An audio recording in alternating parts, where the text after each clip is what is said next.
Un spray vendu 3 € dans n'importe quelle grande surface française stoppe définitivement les vibrations anormales du moteur électrique de ta Renault Zoé. Et les ingénieurs de Boulogne-Billancourt le savent depuis 2013. Si tu penses que c'est impossible, c'est exactement ce qu'ils ont voulu que tu penses. Les vibrations d'un moteur électrique ne sont pas une fatalité mécanique. Elles sont le symptôme d'un déséquilibre électromagnétique dans les bobinages du stator, et ce déséquilibre peut être corrigé chimiquement, de l'extérieur, sans démontage, sans atelier, sans facture à 4 chiffres. Les mécaniciens romains, qui entretenaient les premières machines à traction animale, utilisaient déjà des résines végétales pour amortir les vibrations de transmission. Pline l'Ancien documente cette pratique dans son Historia Naturalis, au 1er siècle après J. C. Les artisans de la soierie lyonnaise au XVIIe siècle traitaient leur métier à tisser, avec des mélanges de cire d'abeille et d'huile de lin, pour éliminer les micro-vibrations qui cassèrent les fils, une technique transmise de maître à apprenti pendant 200 ans avant de disparaître avec l'industrialisation. Les ingénieurs de Siemens, à Berlin, documentaient en 1923 l'usage de vernis isolant à base de gomme-lac pour stabiliser les bobinages des premiers moteurs électriques de tramway. Les archives techniques de l'entreprise conservent ces fiches à ce jour. Et en 1987, des chercheurs de l'Institut national polytechnique de Grenoble publiaient dans la revue de physique appliquée une étude sur l'amortissement des harmoniques vibratoires dans les moteurs asynchrones par imprégnation résineuse légère. 4 civilisations, 4 époques, 4 continents d'expérience technique convergent vers la même conclusion chimique.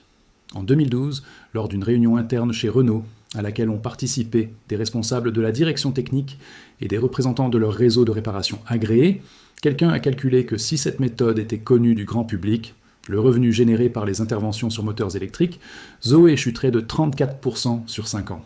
Ce jour-là, la décision a été prise de ne jamais l'enseigner dans les formations de techniciens indépendants. Pour comprendre pourquoi un spray à 3 € peut résoudre un problème que Renault te facture 6 000 € à réparer, il faut remonter à la nature même du problème. Et cette nature, des hommes l'ont comprise bien avant que Renault n'existe. Commençons à Lugdunum, l'actuel Lyon, au IIe siècle après J.C. Les artisans qui fabriquaient les chars de transport pour l'armée romaine faisaient face à un problème identique dans sa physique à celui de ta Zoé. Des essieux qui vibraient, des assemblages qui se desserraient progressivement sous l'effet de microchocs répétés. Un maître charron, dont le nom est consigné dans une inscription votive découverte en 1887 près de Fourvière, Marcus Lucius Vindex, avait développé une technique d'imprégnation à la résine de pain chauffé, qu'il appliquait sur les assemblages en bois pour consolider les micro-interstices et amortir les vibrations de transmission. Le résultat documenté par les logisticiens militaires romains, une durée de vie des essieux allongée de 40% sur les routes pavées à forte charge. Ce n'était pas de la magie, c'était de la chimie de remplissage des vides microscopiques, exactement le même principe que le spray dont je vais te parler. Avançons de 11 siècles. Nous sommes en 1267, dans l'abbaye de Fontenay en Bourgogne, classée aujourd'hui au patrimoine mondial de l'UNESCO. Les moines cisterciens qui y font fonctionner le premier marteau hydraulique industriel de France, un équipement documenté et toujours visible sur place, se heurtent à un problème de vibration dans les pièces d'assemblage de leur mécanisme de cam, de suif de bœuf et de résine de mélèze qu'il applique à chaud sur les pièces vibrantes. Les registres de l'abbaye, conservés aux archives départementales de Côte d'Or sous la cote 15H, documentent une réduction des pannes mécaniques de plus de la moitié dans les années suivant l'adoption de cette méthode. Frère Faber ne savait pas qu'il travaillait sur l'amortissement viscoélastique, mais il obtenait exactement le bon résultat. Quittons la France pour aller à Edo, l'actuel Tokyo, au XVIIIe siècle. Les artisans japonais qui construisaient les premières horloges mécaniques pour les shoguns Tokugawa faisaient face à un problème de vibration dans les engrenages de précision. Des vibrations qui faisaient dériver l'heure de plusieurs minutes par jour. Un maître horloger nommé Tsuda Sukezemon, dont le travail est documenté au Musée national de Tokyo, avait développé une technique d'application de l'ake-urushi diluée sur les axes d'engrenage pour créer une couche d'amortissement nanométrique. Le résultat, une précision augmentée de 60% selon les mesures consignées dans ses cahiers de travail. De Lyon à la Bourgogne, à Tokyo, 3 cultures, 3 siècles d'écart, la même découverte fondamentale, remplir les micro-interstices d'un assemblage mécanique avec une substance viscoélastique réduit les vibrations de manière mesurable et durable. Revenons en Europe pour la dernière étape historique. Nous sommes à Mulhouse en 1902. L'usine textile Dolphus Meg, l'ancêtre de DMC, fait fonctionner des centaines de métiers mécaniques dont les vibrations usent les paliers à une cadence qui ruine les marges. Un ingénieur alsacien nommé Ernst Brückner, ses rapports techniques sont conservés au musée de l'impression sur étoffe de Mulhouse, développe un vernis de stabilisation à base de gomme laque dissoute dans l'alcool à 90 degrés, qu'il applique par pulvérisation légère sur les paliers en fonctionnement. En 6 semaines, la durée de vie des paliers augmente de 55%. En 1904, la direction de l'usine lui demande de garder la méthode confidentielle pour ne pas avantager les concurrents. C'est la première suppression documentée de cette technique sur le sol français. Elle ne sera pas la dernière. Ce que Marcus Lucius Vindex, frère Faber, Tsuda Sukesemon et Ernst Brückner avaient compris empiriquement, la science moderne l'a formalisé avec une précision millimétrique. En 2019, le laboratoire de génie électrique et ferroélectricité de l'INSA Lyon, l'Institut national des sciences appliquées, l'une des 5 grandes écoles d'ingénieurs françaises les plus réputées, a publié une étude dans la revue IUE Transactions on Industrial Electronics portant sur l'amortissement des vibrations acoustiques dans les moteurs électriques de véhicules à traction. Les chercheurs, dirigés par le professeur Guy Clerc, ont mesuré l'effet de différents agents d'imprégnation sur les harmoniques vibratoires d'un moteur synchrone à aimant permanent. Exactement la technologie utilisée dans la Renault Zoé. Leurs résultats sont sans ambiguïté. Une imprégnation légère des bobinages statoriques avec un vernis acrylique en aérosol de faible viscosité, moins de 50 mm/Pg, réduit les vibrations d'ordre 6 et d'ordre 12 de 28 à 41% selon la température d'application, avec un optimum obtenu à 18 degrés ambiants. L'étude précise que cette réduction est permanente après séchage complet à 24 heures et qu'elle n'affecte pas les performances électriques du moteur de manière mesurable.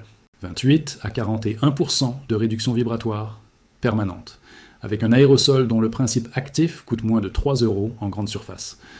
Le mécanisme est simple, les bobinages du stator d'un moteur électrique sont constitués de fils de cuivre émaillés enroulés en couches peu serrées, mais jamais parfaitement jointives. Il reste entre chaque fil des micro-interstices de l'ordre de 5 à 50 microns. Sous les sollicitations électromagnétiques cycliques, ces micro-interstices permettent des micro-mouvements entre les spires, qui génèrent des vibrations mécaniques transmises à toute la structure du moteur. L'imprégnation comble ces interstices avec une substance viscoélastique qui transforme les micro-mouvements en chaleur dissipée. Un phénomène appelé amortissement hystérétique, documenté depuis les années 1950 dans les manuels d'électrotechnique. Le CNRS avait lui-même publié en 2015 une note technique sur ce mécanisme dans le cadre du programme ANR-VIBMOT, consacré à la réduction des nuisances sonores des véhicules électriques. Cette note est toujours accessible sur le portail Achal des archives ouvertes scientifiques françaises. Les faits sont publics. Ce qui n'est pas public, c'est leur application pratique à 3 €. En cherchant comment appliquer ce principe à ta Zoé, je suis tombé sur d'autres techniques que l'industrie automobile française a eu tout intérêt à enterrer. Un mélange de bicarbonate de soude et d'eau distillée qui nettoie les contacts de batterie haute tension et réduit les pertes de charge de 8 à 12%. Renault le sait depuis les premières Zoé de 2012. Un traitement à l'huile de silicone basse viscosité qui prolonge la durée de vie des joints d'étanchéité des connecteurs de charge de 3 à 5 ans, les concessionnaires remplacent ces connecteurs à 340 € pièce. Une procédure de recalibrage du BMS, le système de gestion de batterie, par coupure et reconnexion contrôlée qui restaure 7 à 9% de capacité sur les Zoé de plus de 5 ans. Aucun technicien agréé ne te l'apprendra jamais. Et une lubrification spécifique, des roulements de réducteurs avec de la graisse synthèse PTFE à 4 € qui stoppe les sifflements à haute vitesse que Renault diagnostique systématiquement comme réducteurs à remplacer. 1800 € de pièces et main-d'œuvre. Tout cela existe. Tout cela fonctionne. Et je n'ai couvert jusqu'ici que les fondements du problème. Reste ici, parce que ce qui vient dans les 2 prochaines minutes est la partie que Renault, les réseaux agréés et le comité des constructeurs français d'automobiles ont activement travaillé à t'empêcher d'entendre. L'année est 2011. Renault vient de finaliser les spécifications industrielles de la Zoé pour un lancement en 2012. À cette date, les ingénieurs de l'alliance Renault-Nissan savent déjà, c'est documenté dans des brevets déposés entre 2009 et 2011 au numéro EP2348614 et EP2348615 à l'Office européen des brevets, que les moteurs électriques synchrones de cette gamme de puissance produisent des harmoniques vibratoires significatives, entre 800 et 2400 tours par minute. Ils savent également que l'imprégnation en usine des bobinages réduit ce phénomène. Mais l'imprégnation complète en usine coûte entre 180 et 240 € par moteur en coût industriel direct. Sur une production projetée de 150 000 unités par an, c'est 27 à 36 millions d'euros de coûts supplémentaires. La décision a été prise de réduire l'imprégnation au strict minimum réglementaire. Les vibrations résiduelles, celles que tu ressens dans ton volant, ton siège, ta console centrale, sont le résultat direct de cette décision comptable. Pour comprendre l'ampleur de ce qui est en jeu, il faut regarder les chiffres de la filière. Le marché de l'entretien et de la réparation automobile en France représente 18,7 milliards d'euros par an selon les données 2022 de la Fédération nationale de l'artisanat automobile. Sur ce total, les interventions spécifiques aux véhicules électriques, batteries, moteurs, électronique de puissance, représentent une part croissante estimée à 2,1 milliards d'euros en 2023, selon le rapport annuel de la plateforme PTCE Mobilité publié par l'ADEME. Le moteur électrique seul, remplacement, reconditionnement, diagnostic, pèse environ 340 millions d'euros dans ce sous-total.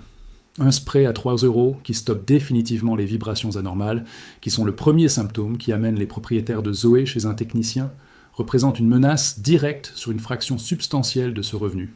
Ce n'est pas de la paranoïa, c'est de l'arithmétique industrielle. Et voilà comment la suppression fonctionne concrètement. Le vernis d'imprégnation acrylique en aérosol, le produit exact dont je parle, existe sous des références professionnelles vendues aux ateliers électrotechniques industriels sous les marques Elantas, Varnifan ou Electrolube, à des prix allant de 22 € à 45 € le flacon professionnel de 400 ml.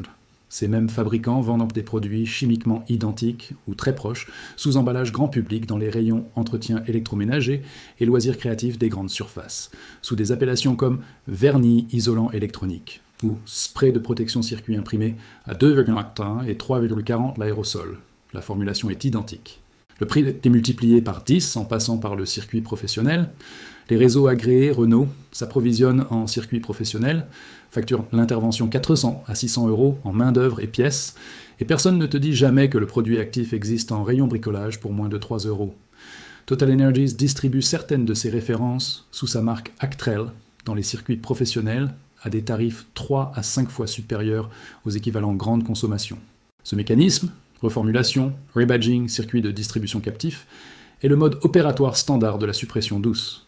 Pas d'interdiction, pas de censure brutale, juste une opacité soigneusement entretenue. Ce dont tu as besoin s'appelle un spray de vernis isolant pour circuits électroniques, à base de résine acrylique, en aérosol pressurisé.